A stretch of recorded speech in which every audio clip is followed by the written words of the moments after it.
the salute to the flag. Please rise. Raise your left hand, or your right hand, excuse me, your right hand.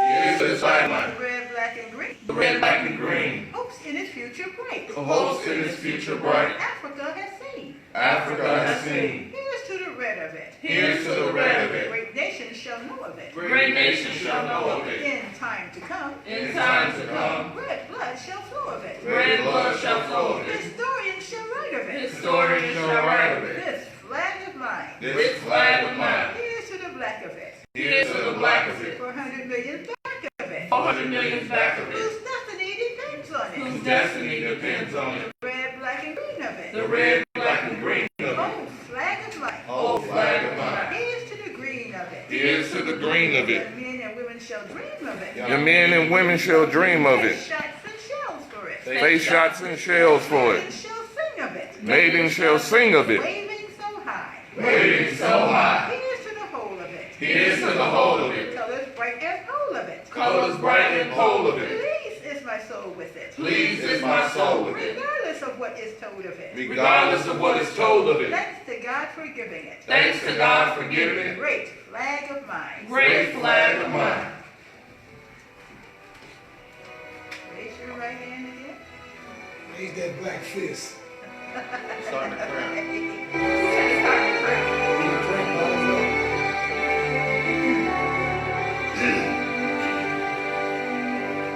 Lift every voice and sing till earth and heaven ring. Bring with harmony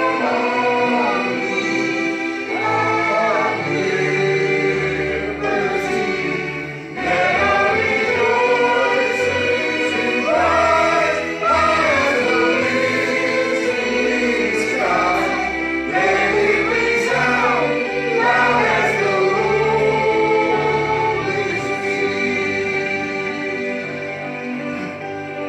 Sing a song full of the faith and love Christ has taught us. Sing a song full of the hope and the present has brought us. Hasten the rising sun on the living God. Let us all shine till victory is won. Let us all shine till victory is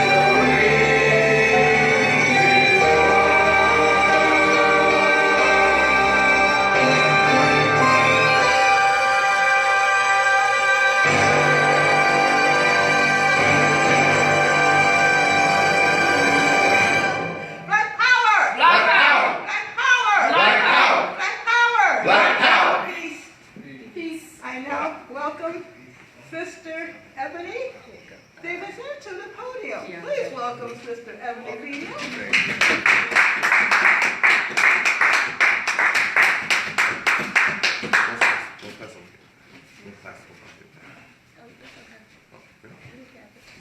Greetings.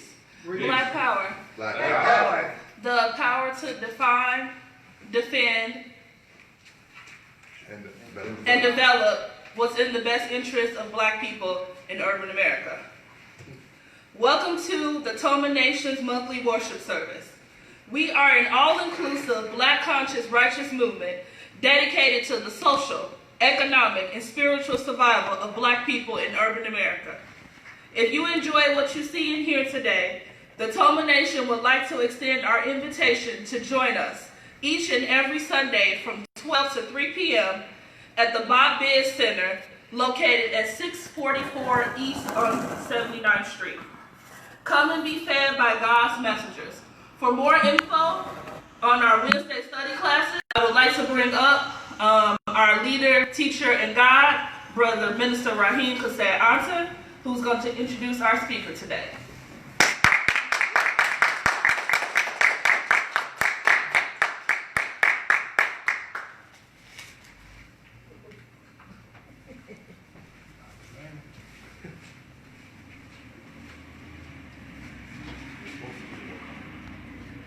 name of the everlasting Father, he that causes all that exists to exist, he that is self-existent, he who directs the sunships of millions and trillions of years, he who made time, the seat of the universe.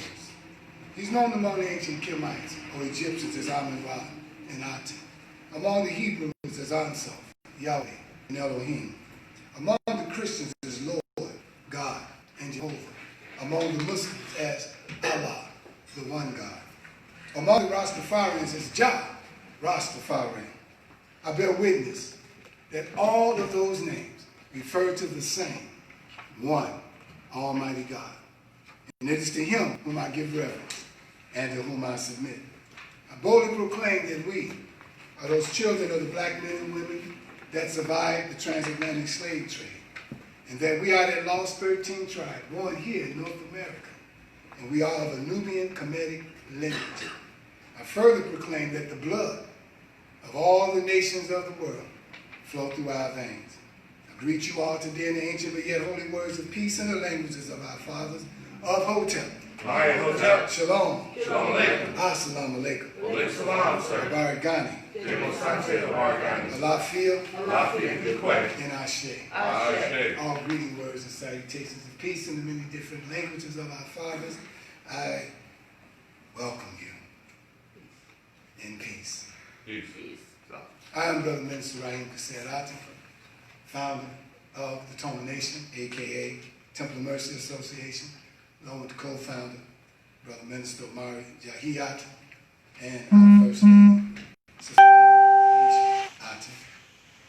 Today, as has always been with the Temple of Mercy Association, which is an all-inclusive, black conscious, yet righteous nation, dedicated to the upliftment of our people.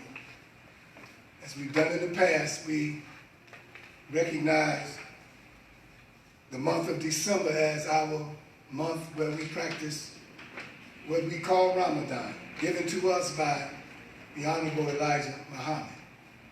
And in practicing Ramadan, it was not that we might be following the path or the pattern of the Muslims of the world, but more so that it was crafted to fit black people in North America who during the month of December went all out of their way to participate in a pagan holiday called Christmas. And the Honorable Elijah Muhammad was saying that one of the methods to be used so that you might be helped in your non-participation of such a holiday would be the fast during the daylight hours, not eating any solid food or drinking any kind of liquids during the daylight hours. And then when there's no more light in the sky, then you can eat. And that you should not watch television or be on the internet unless it was something that was positive, inspirational, spiritual, that you will be looking at on YouTube or some movie that has a deep meaning, and that you should read the Holy Quran in its entirety during the course of the day and the evening and when you have off time and whatnot, and that you should pray every morning at 5 a.m. And anything that look like you were participating in this holiday, you should back away. Why is that so? Well, because we believe that if we are going to teach as a people to come out of her, and her meaning America, and her system and ways, that we got to work hard to show something in our actions that represent that we're coming out. If you don't have anything to show for it, you're just having a conversation. So one of the main things that you can show our brothers and sisters that we came out of her is by coming out of the practice of her holidays. That's right. That makes sense, don't it? Yes, sir. And we know that today they got so many ways dealing with our diet to make us eat things that we are not supposed to eat, that is foreign to our anatomy as a people, such as pork. And so we'll make an excuse and say, there's so many things got pork in it, we don't know if we eating pork or not. So we might as well not even worry about it. You'll hear people say that, right? Y'all hear all those excuses? But we supposed to know in our heart that whatever knowledge we have of what is pork, you are supposed to not eat it. And so you can't use the excuse that they call pork by a different name, and in some of the food, it might be some pork in it and all. If you go to somebody's house and something look like a big pig sitting on that plate, if you don't know that's pork, what's your excuse? If you're looking at that big old thing called ham, which is the bun of a pig, when I say bun, behind, glutinous maximus, that you're eating behind, then something wrong with you. If you don't smell that stuff that smells like sugar honey iced tea, and don't know that that's the passageway for all of the waste that comes out, and that you're eating rectum. Rather keep my lunch. I might as well say it like it is, right? Yes, sir. Then you'll find some people just going to heaven eating hog maws. Pig's feet. Then they got a new name for the pig scrotums, call them mountain oysters. They ain't came off the mountain. Out the valley. There was more in the valley.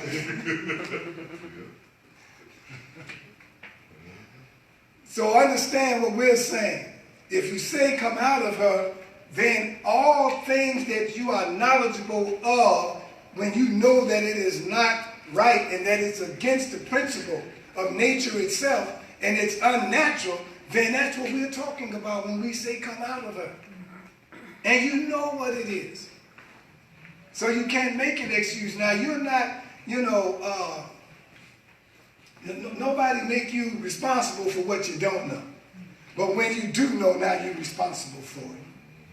See? And so we have to use that thing about the pagan holidays. But now a lot of people say, but you take us away from things and nobody replace it with anything. So what are you doing? You tell people, stop using drugs, what you going to replace it with? Stop selling drugs and loose squares, what you going to replace it with? How you going to supplement our income? Well, what we do in this movement, when we tell you come out of something, we do replace it with something. It might not be with a replacement you was expecting, or that you want, or that you may like, but we certainly do replace it with something. So what do we do about this month? Well, in the TOMA nation, we say, take February, which is supposed to be so-called Black History Month, and if that's the month in where we recognize all the advancements that we made before we got here and when we've been here, then let that be our holiday for a whole month. And just take out some time, like we do around the second week of February. We recognize our brothers and sisters in the movement for the accomplishments that they met or made. Certificates of appreciation, certificates of recognition. And then we say, if you want to give out gifts, then give out the gifts during Black History Month. Matter of fact, your children, we said, would be so happy on that day because we give out the gifts that normally they would get on Christmas, and now all the children who had their toys on Christmas, their toys is broke, and now they want to play with yours because you have some fresh toys in February. Then we tell our brothers and sisters to go shopping and shop black. There's a black store, toy store, around the corner here on like 83rd and Cottage Grove. 82nd and Cottage Grove. Don't shop for Christmas over there, shop for February over there. But do your shopping in January. That's all we're saying. And try to shop at a black-owned business as best that you can, so we can circulate the dollars. There's nobody else gonna wake up that is of another hue that's gonna look for a black business to shop at this Christmas. You're not gonna wake up one day, and go to the black mall and see it predominantly with white people shopping in there. Or one day during the week it's gonna be full of Arabs. Or maybe Asians. That's not gonna happen. And if we want to stay in business as a people, and if we want to be even recognized as existing on the planet, we need to know just what Marcus Garvey said, and that they teach in every other ethnic group, and that is called race what? First. There's nothing wrong with that type of a thinking. And don't let nobody tell you it's racist, because there's no other group on this planet that don't practice race first. Except who? Black people. We don't practice race first as a people. Right. Now Africans do. And I guess we'll say, well, since they practicing it, then that's good. At least somebody practicing it. We can keep doing what we're doing over here. We are on the economic rock bottom right now because we won't practice that. And we're constantly going out of business. Do you know the business that's black that get the most business? Did y'all know what business that is in our neighborhood? Yes, sir. What is it? Liquor store. I'm talking that's black. Hair. Huh? Hair salon. That's black. Hair salon. Now you close. Barbershop. Barbershops, hair salons, and restaurants. Oh, restaurants. And restaurants. Restaurants, barbershops, beauty shops. Get the most business. Black business I'm talking about. I ain't talking about white. And now we got the Arabs moving in on those businesses. What? The barbershop business and the beauty hair, fixing hair. It's one right over here. Arabs that do our sisters' hair. Arabs that cut our brothers' hair. Arabs. And we just go right in and sit down and let them, do anything. So we're losing until somebody wakes up. We're losing and we're being exterminated systematically and silently. Silently. And it constantly continues to get passed down as if nobody's really stopping it or trying to stop it. So somewhere, somehow, somewhere, some way, you got to find somebody, some group that is doing something to rebel against this system of things. And then representing the new world order that's supposed to be coming in. And that's why we say in the temple, the Nation of Islam should not be the only replica of what a nation or a kingdom of God should look like. It shouldn't be the only replica. And you shouldn't have to be part of a religion to build a nation or a community. It shouldn't be like that. We should have a choice. But right now, there is no choice because there aren't any others to that magnitude. But we have the ability to create one ourselves. I am not the speaker. I know people are going to say he sure sound like he was, but I got really caught up. Because this month, that's all I keep seeing black people continue to do every year. It's like we do it blindly in our celebration. And it's sad because I already know there are a whole lot of celebrities who know the truth about Christmas. A lot of sports figures that know the truth about Christmas. A lot of people in our communities now, they know the truth. Okay.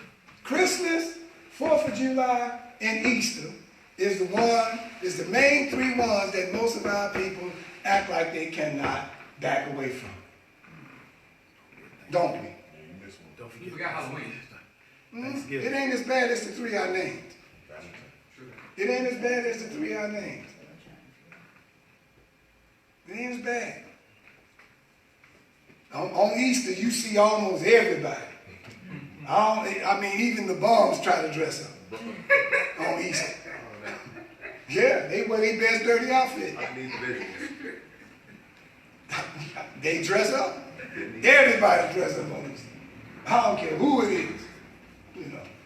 And Christmas, here we go, you know, it's everybody almost. 4th of July, pop, pop, pop, pop, pop, pop. I go out on the front porch, I smell gunpowder and barbecue mixed together. What a mixture. Man. So when we say come out of her, we know that you can't come out of this system 100%. You know, I wouldn't tell you to be like a guy that I be seeing on Instagram called Nature Boy. Oh, no. I wouldn't tell you to be like him. You know, but when I say come out of her, that means whatever you see on the surface that our brothers and sisters are practicing that is against nature and things that are natural, or against the creator or the creative force, or against what the great mind has set in motion, anything that's against that, that's on the surface. When I say on the surface, that means you can see it plainly. And you know it to be against God, for the lack of another word, then you should rebel against it. And let the people see you rebelling against it.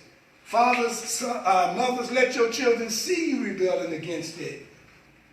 Teach them to rebel against it. Now I'll go to the next one. I think it's coming to me like that, so I better do it. Teach them to rebel against you if they see you go against it. I was trying to hold that one back. But it was pushing this way out. I had to say it.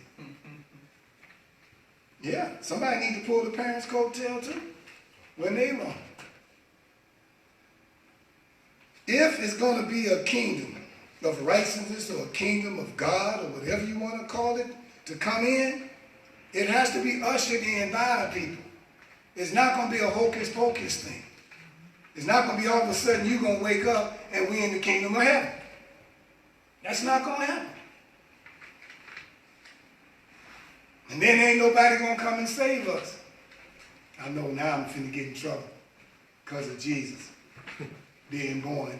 They say this much, which we know it wasn't. Ain't nobody going to save us. And just to prove it, if you want to use Jesus, Jesus was a black man, so that still means we got to save ourselves. So it still meets my point. We got to save ourselves. And how do I know? Because even if you want to use Jesus, he said, go not in the way of the Samaritans or the Gentiles. He said, but first, find the lost sheep of the house of Israel. He was saying his people. His people. Again, if we're going to save ourselves, it's going to be us. And stop believing and trusting in some other ethnic group or nationality that come and try to convince you that they truly, truly interested in you gaining back your rightful position on this planet. I don't think there's another ethnic group on the planet who want to be in a servitude position to help somebody else get up there so they can boss them. What you think? Nobody in their right mind. So stop when you see them smiling in your face and all the time they want to take your place. The backstabbers. All right, OJs. Yes, sir. I'm just telling it like it is. And so in this movement, we believe and know, and it's not part of the 13 points, but you can add it in your mind, that the survival of a nation, the survival of a movement, the survival of an organization is broken down to two things. One is recruitment, membership. The other one is young people, the youth. If there are no young people or any youth in your movement is dead. Already. If you have a movement full of elders, nothing but elders, they're going to die out one by one with no replacements. I don't say it just to say it. When I came into the Masonic order, they sent me to a lodge of elders. I was 27 or 28 years old or young. And everyone in that lodge was about 65, 70 and up. And there was like about 6 of them left. Well, somebody had the idea that if they were going to survive, that they needed youth. So they placed me there, and I had the privilege to be able to do all of their funerals. It's only one of them still alive from that lodge. And he's almost 90 now. He's 87 right now. Named Sam Wilson.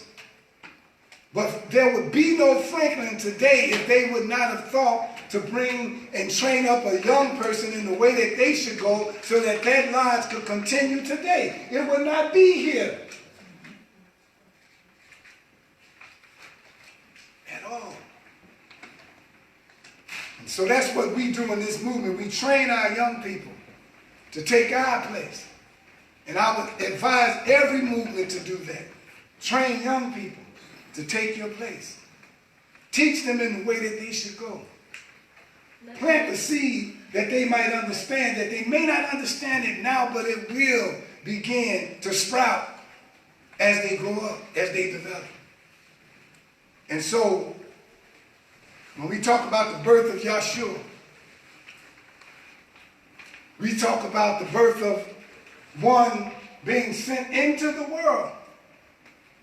According to Brother Will, in the words that he liked to use, calibrated. To be able to see a people oppressed around him. Deep down in his heart, feeling that he must address this situation. Could not just adjust to the situation. Oh, did y'all hear what I just said? Yes, Yes. Most of us are born into the world and we start adjusting right away. But one sent by the creative force to this world come to address, not to adjust. Isn't that deep? And in the book it says like this, and I'm going to call him up after this. For unto us a child is born,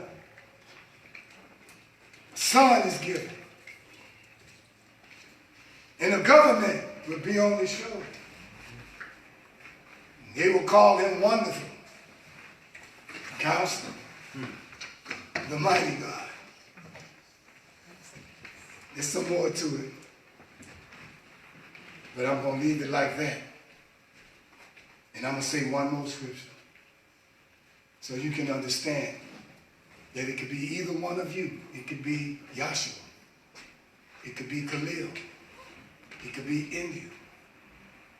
It could be Deontay. I will raise up one from among you, he said. From among you. Like unto yourself. That means he's going to be from among you. He's going to be just like you, or she's going to be just like you. And I'll put my words in his mouth.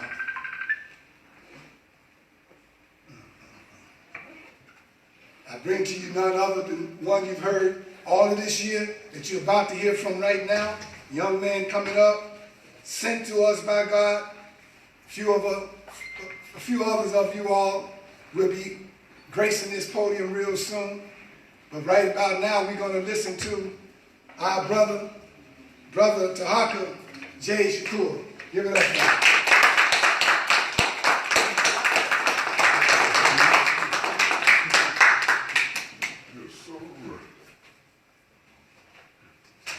Original salute. Black power. Original salute. Black power. Original salute. Black power. That's strong. That was strong. That was real strong.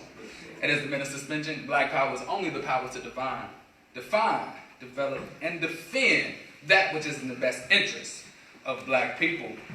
In the name of the everlasting Father, he that causes all that exists to exist, he that is self-existent, he who directs the sunships of millions and billions of years, and he who made time, the seed of the universe, known among the ancient Kemites as Amun-Ra and Aten, among the Hebrews as Ansaf, Yahweh, and Elohim, among the Christians as Lord, God, and Jehovah, among the Muslims and Islamic faith as Allah, the one God, Among the Rastafarians is Jah, Rastafari.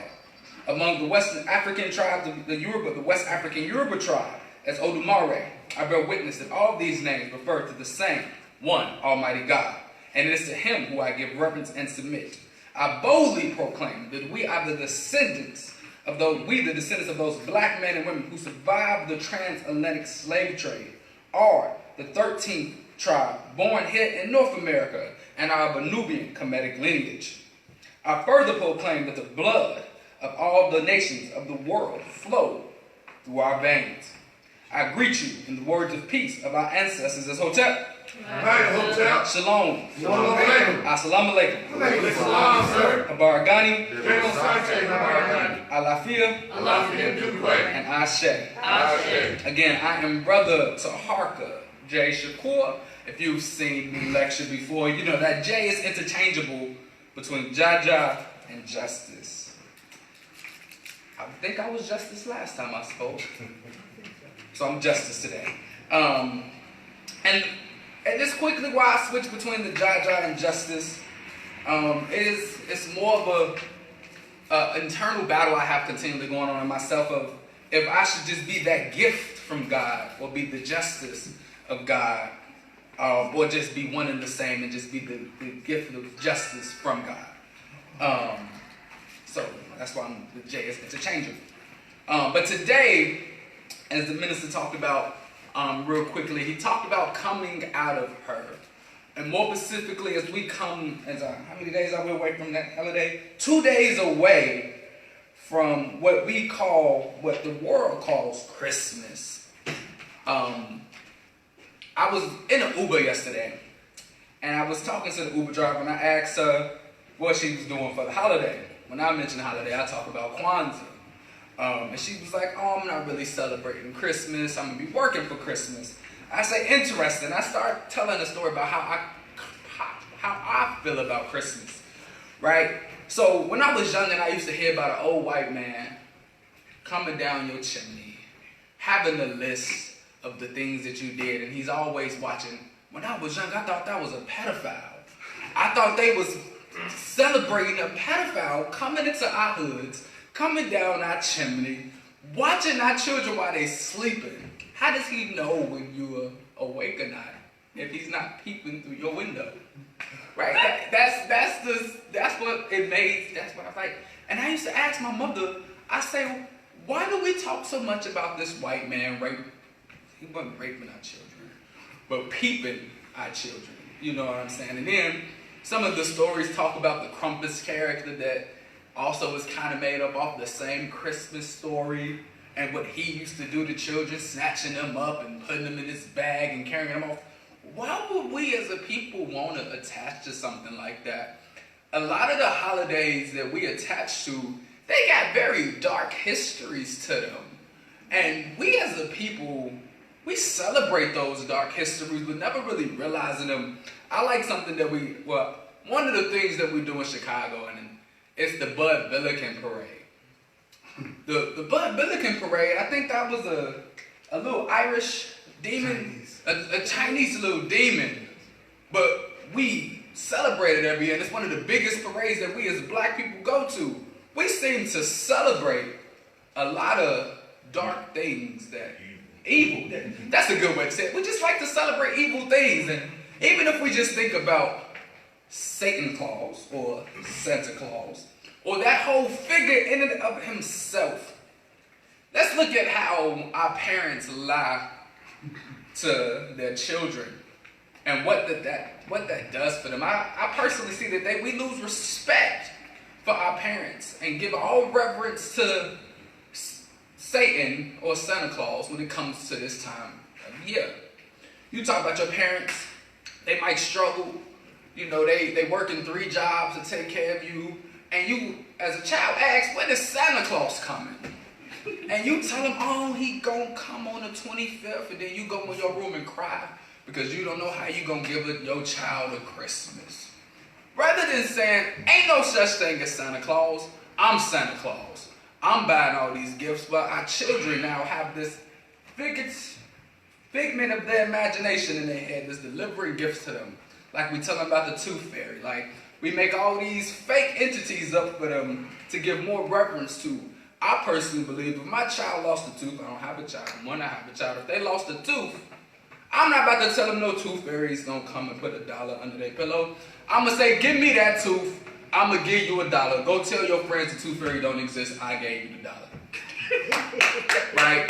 Because we as adults, and as the minister said, we should be doing the things to take them ideologies out of our children's head and really separate ourselves from this world. Because when we give into that, when we give into these holidays, these mythologies like the bunny that has eggs, that in itself don't make sense. A bunny that lays eggs, and then attach it to the day that Jesus so-called came out of the grave and rose again. So one thing, you disrespecting that character who they say rose on the third day with putting a bunny that lays eggs out there. So now you give him more reverence and care more about the Easter egg hunt than Jesus being born. Well, born again. You give more reverence about I'm going Easter egg hunt. You dress up to go to parties, not to celebrate the life of Jesus, like we think we celebrate when Christmas time comes, but to celebrate this bunny that lays eggs. Again, stop telling your children that it was a bunny that put them eggs out there for them to find, and literally tell them you went to the grocery store, that you went to go get an Easter egg basket. There ain't no bunny leave that stuff for them. That's almost as silly as telling children storks delivered babies. But we understand the bunny laying eggs. But my lecture is not so much about talking about Christmas or talking about all these Hallmark holidays that we tend to give into, from Valentine's Day to Easter, to all the ones, to Mother's Day, to Father's Day, to all these days that they tell us. Halloween is a really good one because we just put so much money into candy and sugar, when sugar is the #1 killer in our. But we're not going to go there. Because I want to talk about when we claim something for ourselves and how much more powerful that is, and how we really need to take that more to the next level. So, I can't remember the year. I should have Googled the year. I should have wrote that down. That Kwanzaa was started. We're going to say in the 1960s. One or two. When it was started, it was to really empower us as a people and get us to be more culturally defined and developed and united as a people. But it was only for those 7 days. I don't understand that. We as a people have to get past just celebrating for the moment. I personally don't have a thing against Thanksgiving in the essence of our family coming together. It's a problem for me that we only come together at that time. We come together Thanksgiving time and Christmas, but the rest of the year, we don't see our family members. You might have a first cousin that you only see on the holiday season. It has to be this time of the year for us to come together as a family. And I'm sure I lectured about it before, about if we want to unify our people, we got to unify our families first. So there used to be a time as we as a people, we used to have Sunday dinner. Yep. Where everybody in the family, first cousin, second cousin, if you was related to Big Mama, you was coming to a house that Sunday, and you was eating and coming together as a family. We lost that as a people. That was something that was beautiful. It kept a sense of family. If there was family problems or arguments or just big disputes, or there was a family business that was ran, the conversations would happen that Sunday at that table. And we talk about black people when they had those dinners really moving up. A lot of shows was even based off of that round table of family members. Where did that go? It seems that the more we got caught up in these hallmark holidays, our family values dissipated. The more we look at Kwanzaa being a beautiful holiday, because just the first principle, and we go into the first fruits later, but just the first principle, and as some understand, is this the most important law in the universe, which is umoja, which means unity. Unity. When we talk about what unity really looks like, it is hard for us as a people to fathom. Because even when you go to just religion and these different religious understandings, they can't sit in the same room with each other sometimes, because one say Allah, one say Jah Rastafari, one might say Eshu, Obatala, whatever name you might call it. When we can't sit in the same room with each other. That in itself is one of the biggest disunifiers of our people when we talk about religion. But when you can look at your brother as your brother first, and no matter what the uniqueness that he worships, what he deems to be his creator, as we have that as a point in our temple, that we accept people no matter what the uniqueness of how they worship the creator. What that really does for us uniting as a people, we got one of our biggest distractions out of the way. Because I can see you for you, and the you and me makes it so much simpler for us to have unity. But what does unity really do for our people? Right? In the Bible, there's a story about a tower. And all the people spoke the same language. They really worked together. They built the tower so high that it got God's attention. Imagine if we united as a people. We feel as if God, the Creator, got away from us. But what if we united and did something similar to building that tower that reached the skies and God was like, what y'all doing? Imagine if we did that positively and did that righteously and just united to build his kingdom, not a tower to say we better than you, but a kingdom to say we serve you. What would that look like? What power would that have if we just united like that? And then the second principle, Kuji Chakalia, self-determination.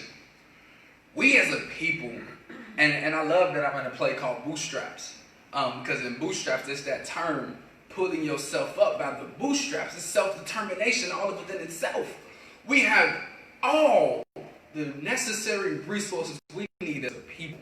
That if we truly united, because we got to unite first and use these resources, we can pull ourselves up from the bootstraps. Literally, just look at Chicago alone, then let's circle in and look at 79th Street and the resources that are here with the Black Mall, with the Haji Hillah Salon, with the Bach Business Center, with the different restaurants that here, with the different people in the community.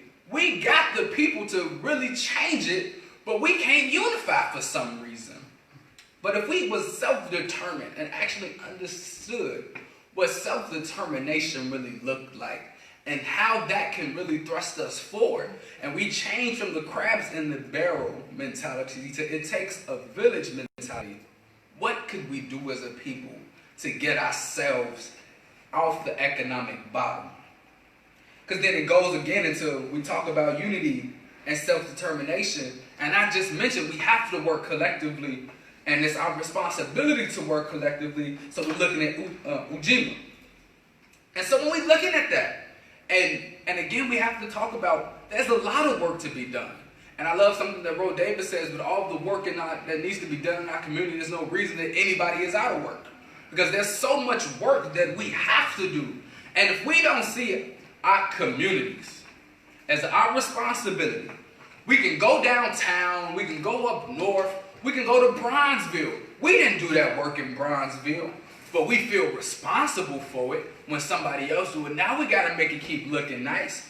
It took them to gentrify Hyde Park for us to really care about it over the last 30 years. Look at Lincoln Park. I worked in Lincoln Park for a long time, for about 3 to 4 years. And in those 3 to 4 years, it went from Whole Foods being the only building in that community to it being a whole shopping district in that block. Because they feel like their community is their responsibility. So imagine if we felt like 79th Street was our responsibility. That Inglewood was our responsibility because they're gentrifying that now, and we're going to be super happy when it starts looking nice. And it seems like Whole Foods do something when a Whole Foods gets there.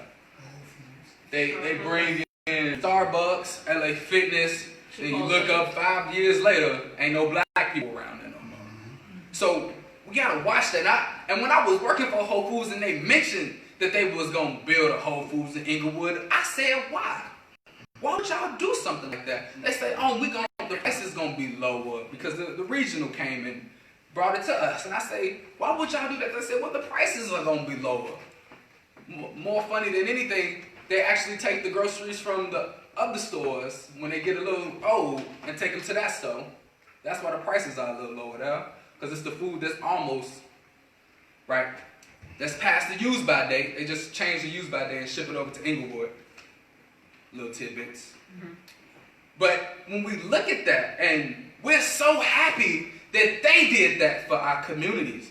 I remember talking about elections, talking about self-gentrification, and that we need to start self-gentrifying, and we being so what's the word I want to use? Disgusted by the word gentrification as a people. We was disgusted by the word nigga for a while as a people, but now we have accepted that word as a people, and we use it in some ways to glorify each other. Now, why can't we use gentrification the same way? Why can't I say, man, I'm about to gentrify my neighborhood, and people won't look at me like I sold out? Why can't that happen? I believe it can happen, because when we make sure it's our responsibility and take it as our responsibility, then everybody will be like, well, let's gentrify our neighborhoods. Because again, just by definition, gentrifying is just making something more beautiful. It's just really making it more beautiful. So it's the definition of the word in itself is not bad. What, let's say, the powers in Chicago that be and in any other major city that gentrify black neighborhoods, they make it gives us a negative stigma. And we don't want to gentrify. We like our neighborhoods looking like this because that means we can stay there. If they continually look like this, the violence is really, really high, the drug dealer is still on the corner, we can live there. Even though we hate living there. We hate not being able to fall asleep at night because there's gunshots happening every day. We hate not being able to see our children play out in the street because you worry that somebody gonna come do a drive-by. I remember when I lived at Western, I was really, really young, and they had a thing called a block party. And the whole block came out, and it was a very glorious occasion. I remember it was a bicycle, tricycle, trying to raise the big kids, and dusting me and me being on my little bicycle. I'm pretty sure there's a lot of children who won't ever have that memory because our blocks and our neighborhoods have become so gang-ridden, so violence-ridden, so police killing us ridden, that they can't have fun like that anymore because we don't see it as our responsibility. And I'm really standing on this one because we need to take the responsibility as a people and see this is our problem. Something in the play, there's a song that is sung in the middle of the play in Bootstraps, and it talks about who's to blame. And the character that I'm in the scene with talks about sometimes we need to take some of that blame. That we keep pointing the finger at everybody else and being like, well, the white man did this to us. The Arab's selling this in our community. Wait a second. If the Arab's selling it in our community, what if we just stop shopping there? Amen. How are we blaming them when we go shop there?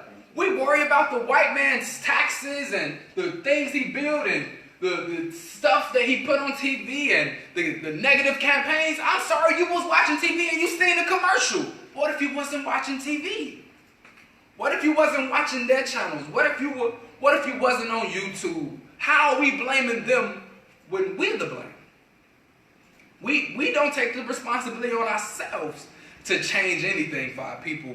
We want our children, we want our community, bump that, we want our community to stop celebrating these holidays, but How often are we having a conversation with the people in our communities? How often are we having a conversation with the children? Because we know the children are going to go home and challenge their parents and be like, well, I heard this. And the parent will be like, where did you hear that from? But mama, I heard this. This don't make sense to me no more. Why are you telling me there's a Santa Claus when you buying the gifts? They're going to challenge their parents. But we have to challenge them. We don't see that. I remember in TLC we was talking about it in one of the meetings about it seemed like the TLC meetings was turning into church. That every Sunday, every whatever day it was of the week, it was the same people in the room getting the same message. That's a problem. Even in the church, it is impossible that we talk about our community needs the help from we're going to say the spiritual community, because I don't even want to cause any problem. Our people need the spiritual community now. But the spiritual community can't unite and come together to deliver that message to them because they don't think it's their responsibility. Well, my church is in this community, but it's not my responsibility. I remember somebody told me a story about how it was a brother sitting on the porch one day, and he just was watching the people come to church in his community. And he asked the pastor one day, did he know the eldest lady on the block?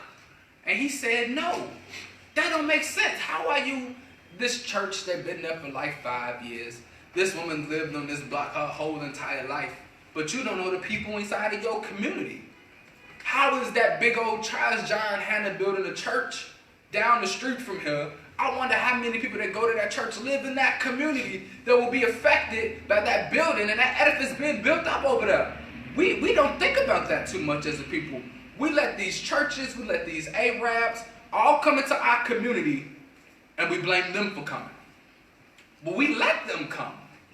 We let them come in, we let them do what they do, we let them drive their nice cars into our community, we let them talk about our women the way they want to, we let them disrespect our men. We see what the Asians do to us. They might not have done it too much in Chicago that we know of.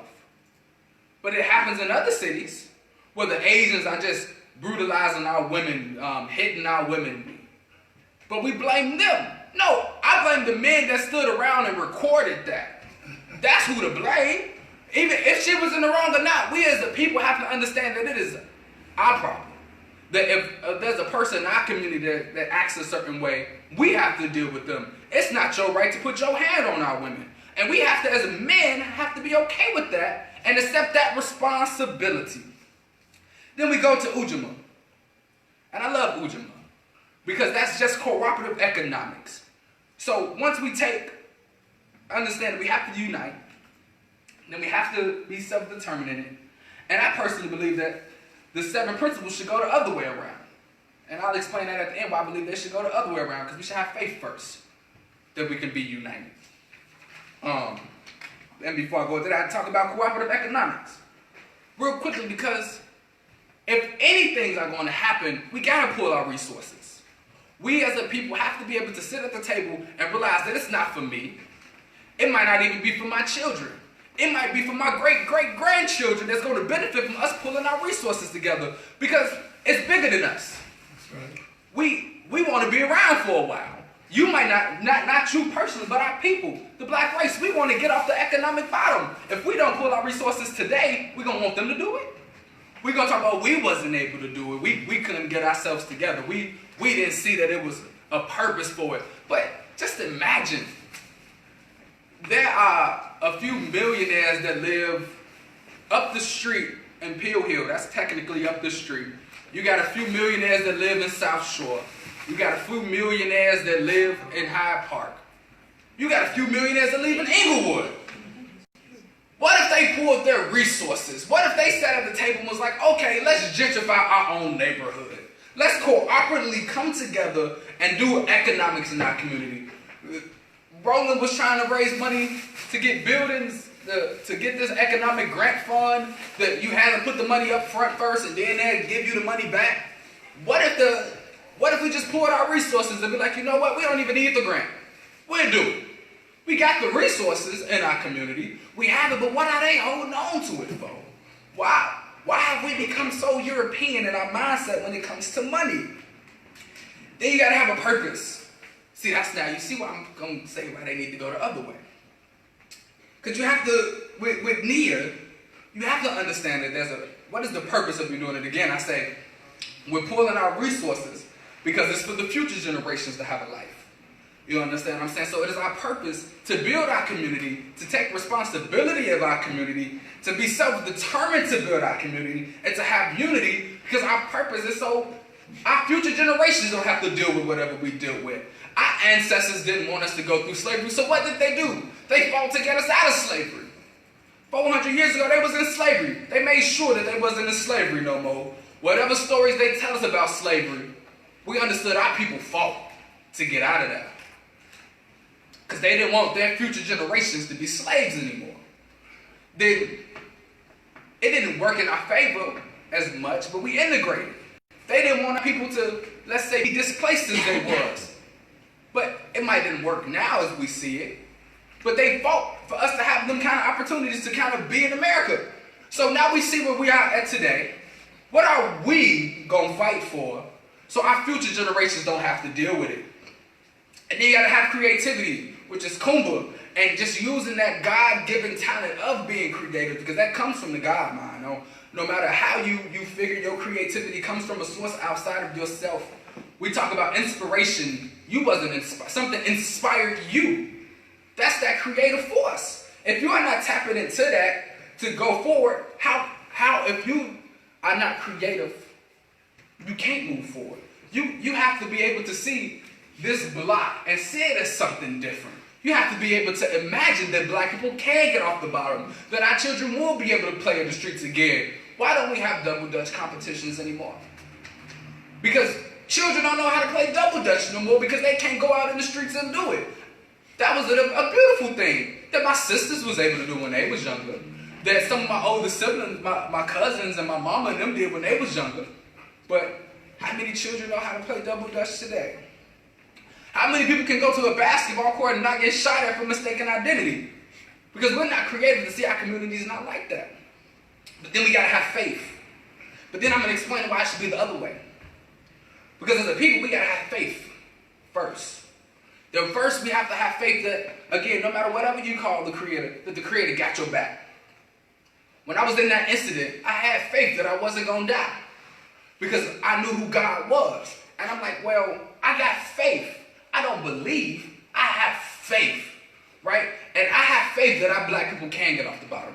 I have faith that we can take our rightful place back on planet Earth because we started first. We were here first, so why can't we take our rightful place back on planet Earth again? The Creator gave us this Earth. Why would we not be able to get it back with Him?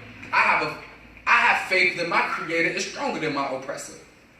Because if He wasn't, we wouldn't be so resilient as a people. Right. When they brought us on the ships, we might have died off if our Creator didn't make us resilient as a people. If our Creator wasn't stronger than our oppressor, because we're still here. That's right. We survived the transatlantic slave trade. We understand, yes, Kemet fell. Yes, our great empires fell, but we're still here, which means they can rise again. But we gotta have faith that they can.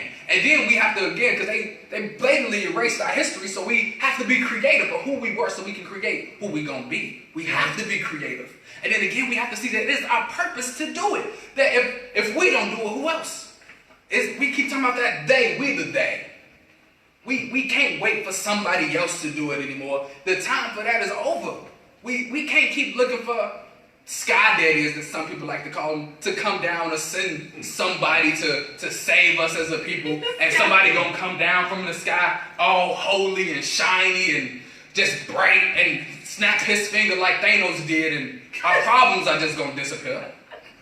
I'm sorry, that ain't happening, because it's our purpose to do it. We were sent here. We have to feel that. We have to understand that it is up to us to make it go forward. And we have to cooperate with each other. We have to pull our resources together, because if we don't pull our resources together, how else will we be able to change our community?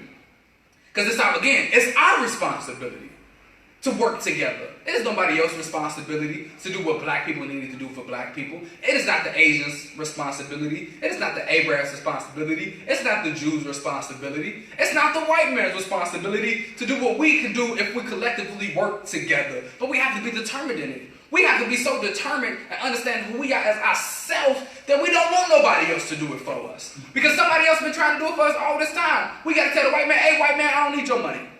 Hey, white man, I don't want you to sit at my table. Hey, white man, go back to your community. I got this. When we as a people understand that, hey, Arab, yeah, stop selling cigarettes in my community. If somebody gonna sell cigarettes, even though it's a bad thing, we gonna sell them. Because they don't need to be profiting off of us like that. Those are our problems. Once we get the Arab out, then we deal with us killing ourselves. But we gotta deal with them first. So we can be determined ourselves. If we gonna kill ourselves, let us kill ourselves. You get what I'm saying? If we're going to poison ourselves and eat all this sugar, let us produce the sugar. God darn it, but let us be determined to do it instead. Let us do it for self. And then we can have unity. Because we have faith that we want a different community. We're creative to see what it really is. We have that imagination. I love the imagination of children because they can see it. They come to this world, and I believe that, and we joke about it sometimes, they come speaking the language of the gods, that goo goo gaga, because they can talk to everybody. Babies understand each other. I don't get it, but they do. You sit 10 different babies from all over the world in the same room, they're going to communicate with each other. They're going to understand what each other is saying. That's a whole nother. But they can imagine a world that we can't even fathom. So we have to tap back into who we were as children and be purposeful in doing it. Because it is our responsibility. Because if we don't see that, if we can't see that as a people, we got a whole nother 100 years of being in this situation. That if we don't take up the mantle today, if we don't do what we have to do now, it is going to fall on our great-great-grandchildren, and they're going to have a whole new world that they're going to have to deal with, because Trump ain't playing. The WASP ain't playing. All right. The Jews ain't playing. The 13 ruling families, and I'm not going to name a few of them, ain't playing with us. They're trying to push Satan, ain't playing with us. Because I believe Christians forget that God, in his wisdom, gave Satan rule over earth for us to deal with him. I personally believe that he created him for us to deal with.